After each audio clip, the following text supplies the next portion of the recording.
رات کی تاریکی میں امام علی مقام کے دندان شکم جواب کے بعد اگلی صبح مروان ابن حکم جو بنی امیہ کے لیے ایک ناسور ہے اور اسلامی چہرے کے اوپر ایک داغ، وہ امام حسین علیہ الصلوۃ والسلام سے ملاقات کرتے ہوئے یہ کہتا ہے کہ میرے پاس آپ کے لیے ایک تجویز ہے۔ امام علی مقام نے ارشاد فرمایا، اور وہ تجویز کیا ہے؟ تو کہتا ہے کل رات جیسے ولید ابن عتبہ نے یزید کی حمایت اور اس کی بیعت کا مطالبہ آپ سے کیا، آپ اس کو قبول کر لیں کہ یہ آپ کی دنیا اور آپ کے دین کے لیے بہتر ہے۔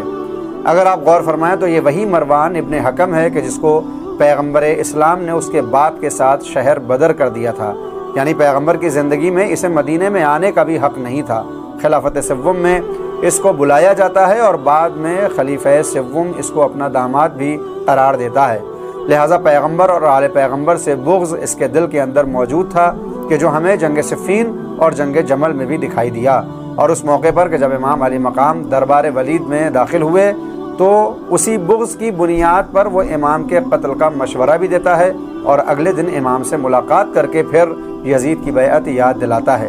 امام علی مقام جس وقت یہ سنتے ہیں تو ارشاد فرماتے ہیں، انا للہ و انا الیہ راجعون وعلی الاسلام السلام۔ اگر امت کی رہبری یزید جیسے شخص کے ہاتھوں میں ہو تو پھر اسلام پر فاتحہ پڑھ لینا چاہیے۔ میں نے اپنے جد رسول اکرم سے سنا ہے کہ انہوں نے فرمایا، خلافت خاندان ابو سفیان پر حرام ہے، اور اگر کبھی معاویہ کو میرے منبر پر دیکھو تو اسے قتل کر دو۔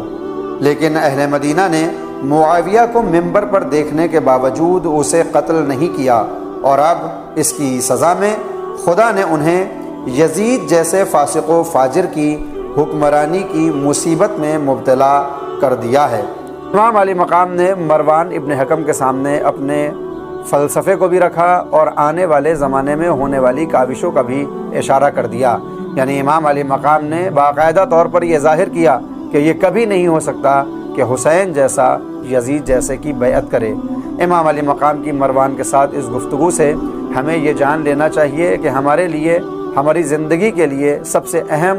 اور سب سے بالا مرتبہ ہمارا مذہب اور ہمارا دین ہونا چاہیے، اور اس دین کے لیے اور اس مذہب کے لیے اگر قربانی بھی دینا پڑے تو پھر اس قربانی کو دے دینا چاہیے۔ امام علی مقام کا انقلاب صرف 60 اور 61 ہجری کے لیے نہیں تھا، بلکہ امام علی مقام ایک ایسی سیرت پیش کر کے جانا چاہتے تھے کہ آپ کے بعد بھی مومنین اس سیرت کی طرف متوجہ رہیں۔ یعنی امام علی مقام نے یہ ہمیں سکھایا ہے کہ ہر دور میں اگر ظالم حکومت تمہارے دین کے اوپر ڈاکہ ڈالنے لگے اور اپنی خواہشات کو دین کی صورت میں پیش کرنے لگے تو پھر جس حد تک ہو سکتا ہے اس کے دفاع کے لیے تم امور کو انجام دیتے رہو، اور جب یہ دیکھو کہ تم اپنی زندگی میں ان چیزوں کا دفاع نہیں کر سکتے تو پھر اپنی جان کو ہتھیلی پر لے کر نکل جاؤ۔ امام حسین علیہ الصلوۃ والسلام نے ولید اور مروان کو دندان شکن جواب ہی نہیں دیا بلکہ اقدام بھی کیا، اور ایسا قدم اٹھایا کہ قیامت تک جب تک اسلام زندہ ہے امام علی مقام کا ذکر ہوتا رہے گا اور آپ کے اقدام کا بھی ذکر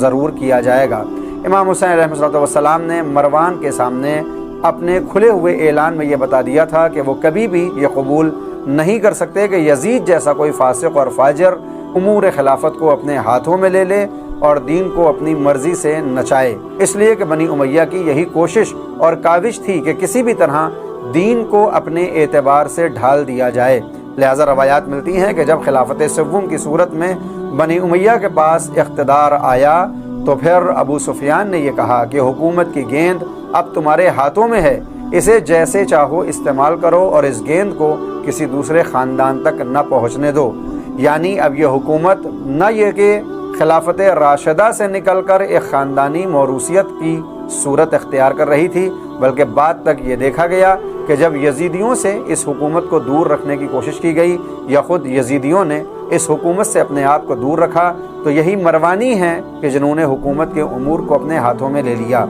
مروان شجرے کے اعتبار سے بنی امیہ میں ہی ہے اور ان کے خاندان سے ہے۔ مروان وہی شخص ہے کہ جس کو باپ کے ساتھ پیغمبر اسلام نے جاسوسی کے جرم میں مدینے سے باہر نکالا تھا، مگر خلافت سوم میں نہ صرف یہ کہ اس کو شہر مدینہ میں بلایا گیا بلکہ اس کو کاتب کا درجہ دیا گیا کہ حکومت کے خطوط کو وہ لکھا کرتا تھا۔ ہم جب تاریخ کو اٹھا کر دیکھتے ہیں تو ہمیں بہت سی ایسی چیزیں معلوم ہوتی ہیں کہ جن کی طرف ہماری توجہ نہیں ہوتی، اور جب تاریخ کو پڑھا جاتا ہے تو سمجھ میں آتا ہے کہ دین اور اسلام کے ساتھ کتنے تماشے کیے گئے۔ یہی وہ مروان ہے کہ جس نے دین میں نہ جانے کتنی بدعتیں ایجاد کی ہیں اس وقت کہ جب یزید کے بیٹے معاویہ نے حکومت کو حاصل کرنے سے انکار کر دیا۔ حالانکہ یہ صرف 10 مہینے تک ہی حکومت میں رہا، مگر اس نے کیا کیا کیا ہے وہ انشاءاللہ آپ کی خدمت میں پیش کیا جائے گا۔ بالآخر 10 مہینے حکومت کرنے کے بعد اپنی زوجہ کے دیے زہر کے ذریعے جہنم کے گڑھوں میں جا کر فنا ہو جاتا ہے۔